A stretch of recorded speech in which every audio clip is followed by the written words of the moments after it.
Nothing. We have schemes been delivered, so we are very confident. There is no opposition.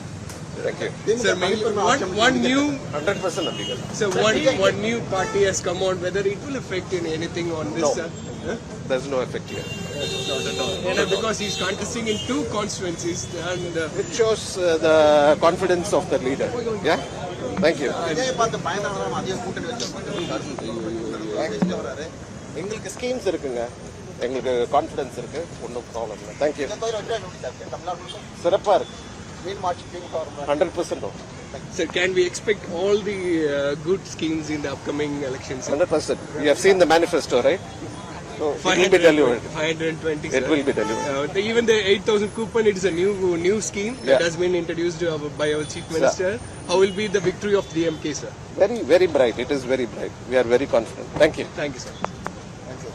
எப்பயுமே திமுகவோட கோட்டையா இருந்திருக்கு. இருவரும் இப்பயும் முக்கியமான இதுல இருக்கு அப்படிங்கிற சொல்றாங்க. எப்படி நம்ம இருக்கோம்? திமுகவோட வெற்றி எப்படி இருக்கும் இங்க? திமுக வெற்றி உறுதி செய்யப்பட்ட வெற்றி. இதை தடுக்கின்ற சக்தி தமிழகத்திலே எந்த கட்சிக்கும் இல்லை.